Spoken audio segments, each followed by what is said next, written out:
How did this story begin?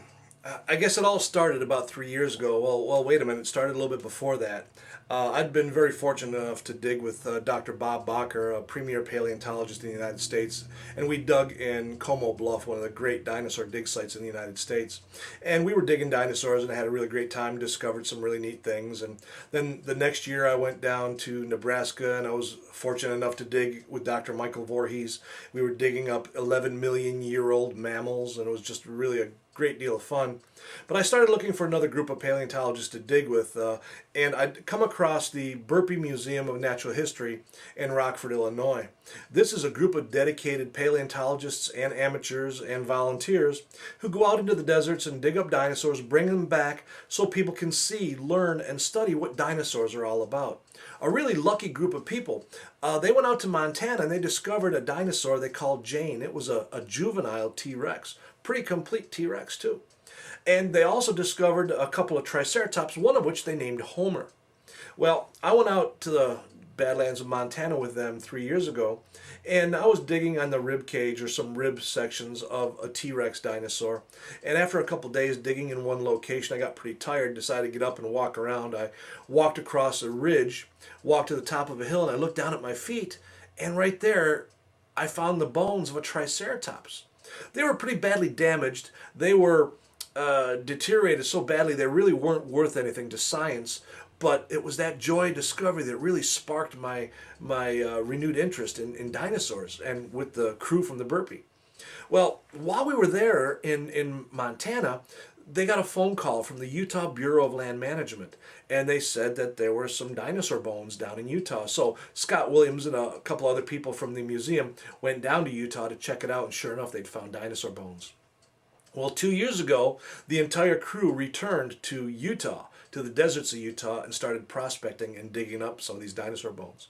By the time I got there, they'd been working on another part of the hill, and they'd been finding some really good dinosaurs. But I wanted to look at another location and try to see if I could find some dinosaurs myself. And I grabbed a big old push broom, and you'll hear the story in a little while. And literally, I found a Camarasaurus dinosaur, a 60-foot long, long-necked dinosaur. Great find. And the neat thing is that it is not a one-man operation. One person cannot find and dig up an entire dinosaur, especially not a 60-foot-long dinosaur. So there are crews, there are people that come out and dig before and after you get there and leave. Well, I was lucky. I was there the first week and a half of this dinosaur dig. And after I left, a bunch of people came in and they started digging as well, and they found some more bones. And they actually excavated some of the bones that I had discovered and took them back to the museum. Well, this year we went back again, and when I got there, I noticed that the first bone I discovered was still there, still in location, because as the crews kept digging around those bones, they were discovering more and more bones so close that we really couldn't get that one bone out all by itself. So we're going to have to take that entire pedestal, that huge chunk of bones, and get them up out of the ground and put them on a flatbed or a big truck and get them out of the field. But they also discovered many other bones. So when I got back, that one bone, the first bone I discovered, was still there, and we were discovering more bones.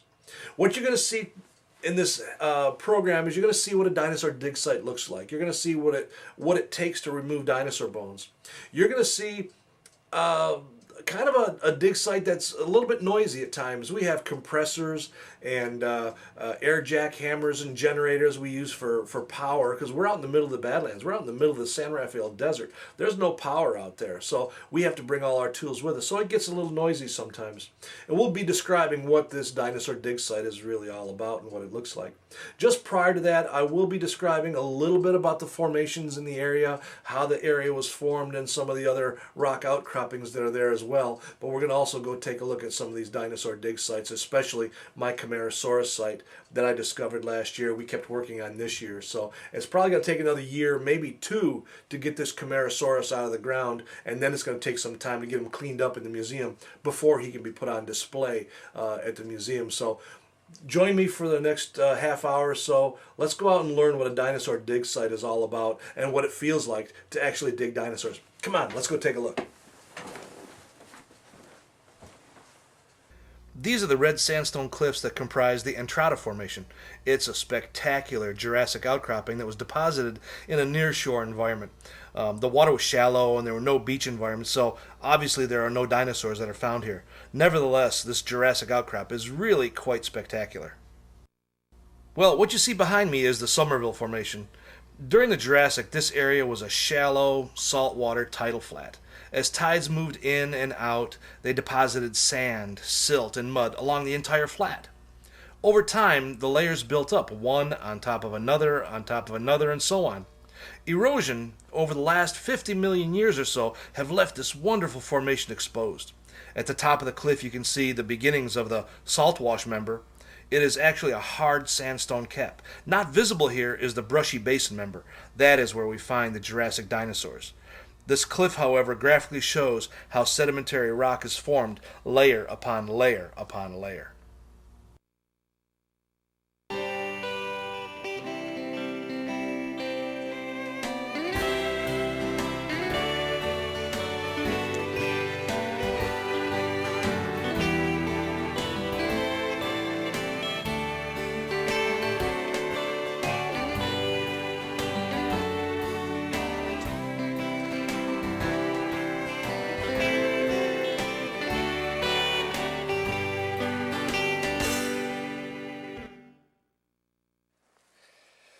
Well, here I am sitting in the brushy basin formation. This formation is the probably the best area to find Jurassic dinosaurs.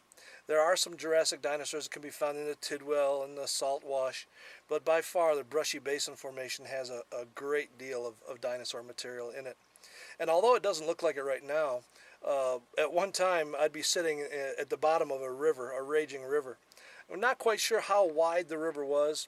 It's been estimated right now that the formation that we're digging in is about 60 feet deep. It was a big sandbar in the middle of a braided river. It's about 100 to 200 yards wide and between a half mile and a mile long. That's a really large deposit. And we're finding a great deal of bones here. Now, we're finding Barosaur, Apatosaur, Camarasaur. We're finding lots of large, long-necked dinosaurs, so that tells us that there was enough forage here to support those animals, that many of those animals.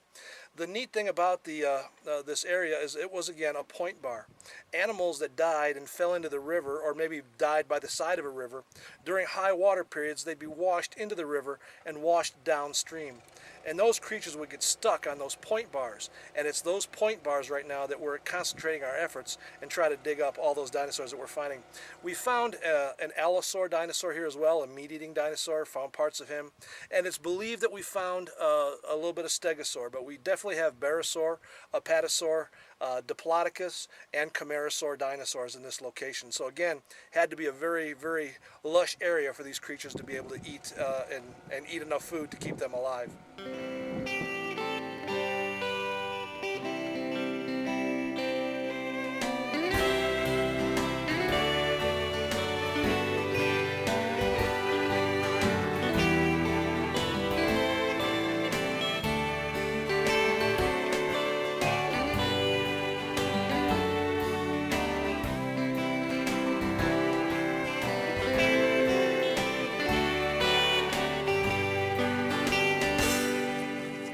Before we go see the dinosaurs, let's spend a few moments down here.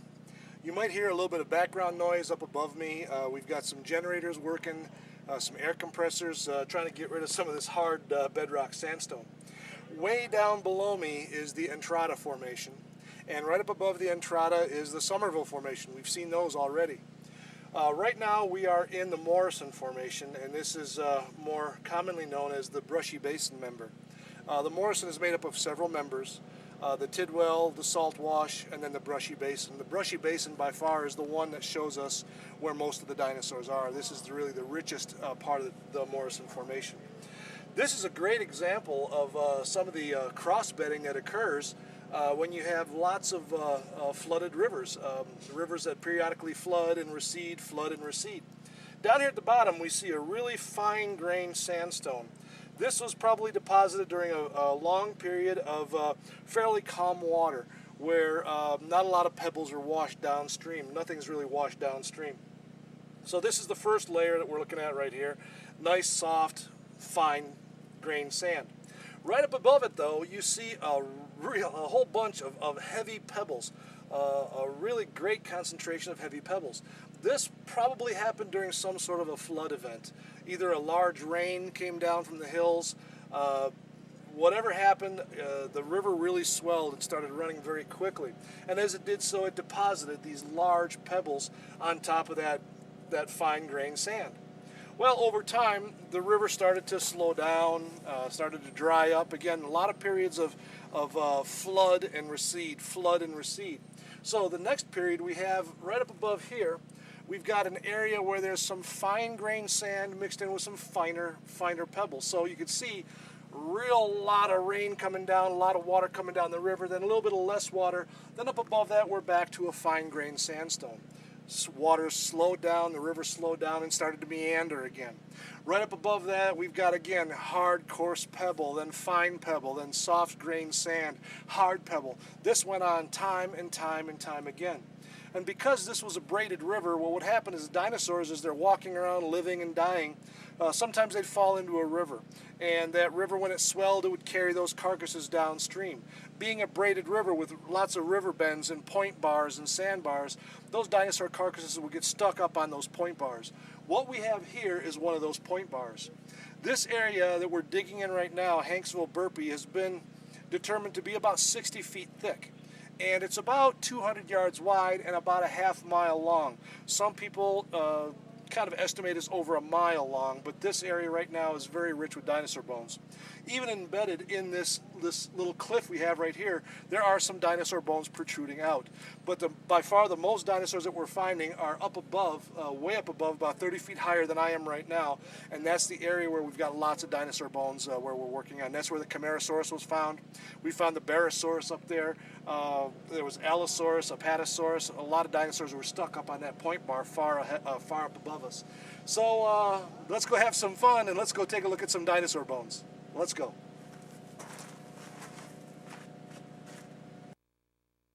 This is my Camarasaurus site. In the foreground is the tibia, one of the lower leg bones of the back leg of the Camarasaurus. This is a dig site overview. In the center of the screen we see a block of bones.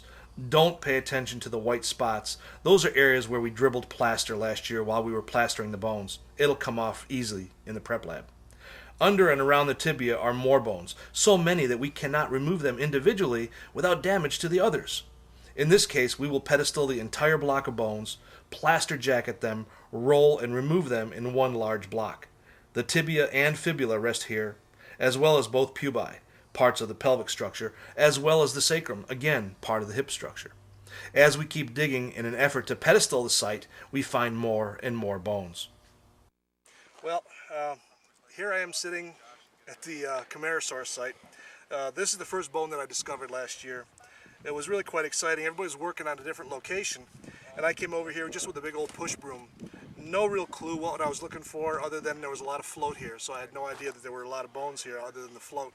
Started pushing with the push broom, and the first thing I saw was a small piece of this bone right here. Took the push broom, threw it over my shoulder, pulled out my paintbrush and started brushing away. And that bone got larger and larger and larger until I discovered the tibia right here.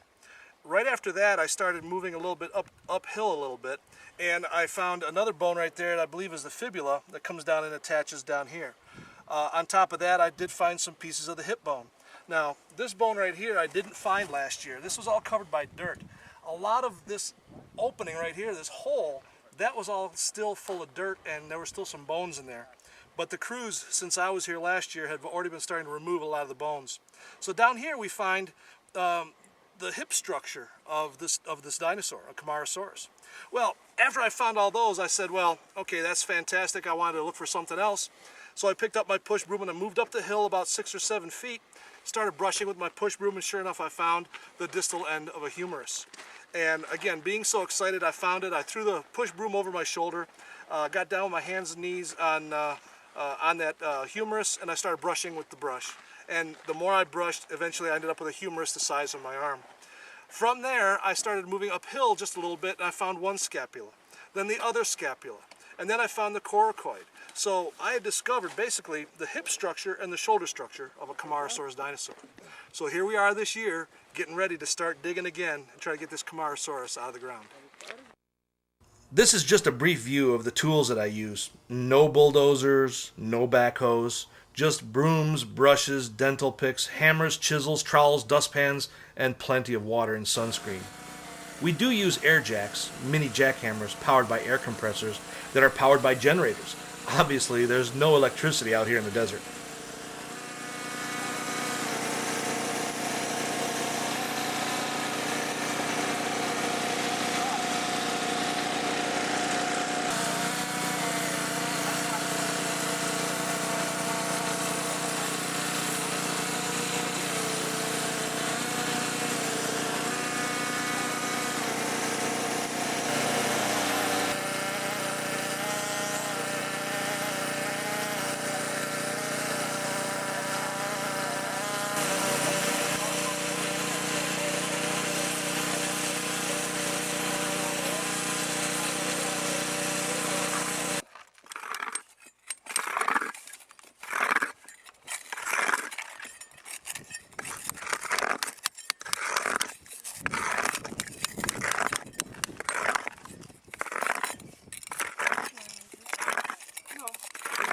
Working very well.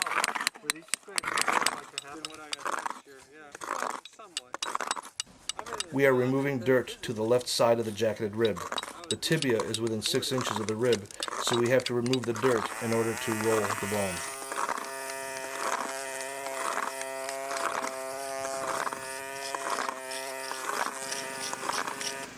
Once the bone is fully exposed from the top, a small trench is dug around it. Plaster is mixed with water until it has a creamy texture. Tin foil is placed on top of the bone. Strips of burlap are cut, soaked in plaster, and laid across the tin foil covered bone. The strips are laid across to strengthen the block with the bone in it for removal and for transportation. Yes, the bones have been turned into stone, but they are nonetheless brittle.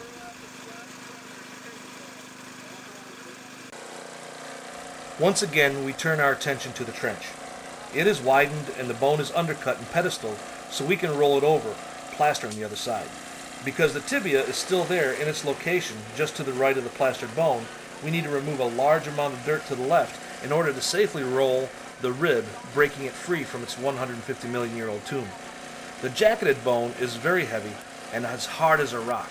If we were to roll it to the right and hit the end of the tibia, it would in all likelihood shatter the bone, so we roll it to the left. It must first be undercut so that no part of the bone remains in the ground after rolling. This protects it and removes it with a minimal amount of risk.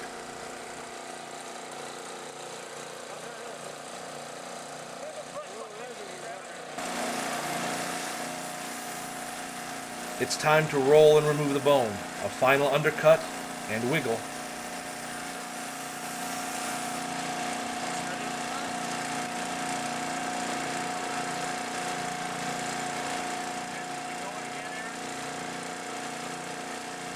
The bone is loosened and checked to see if it will roll, and voila, it's out.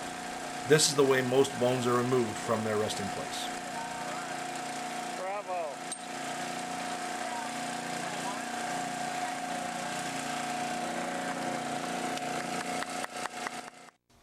Now as I prepare to leave the crew, the burpee team, and leave this inhospitable desert, the joy of discovery is still there. In the past 2 years, the crews have discovered bones of a Barosaurus, Diplodocus, Apatosaurus, and I discovered a Camarasaurus, all long necks. Also discovered bones of an Allosaurus, a Carnotaurus tooth, and possibly a Stegosaurus. This is a wonderfully rich site with much science left to do. I want to thank the burpee team again for a great dig season.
Thank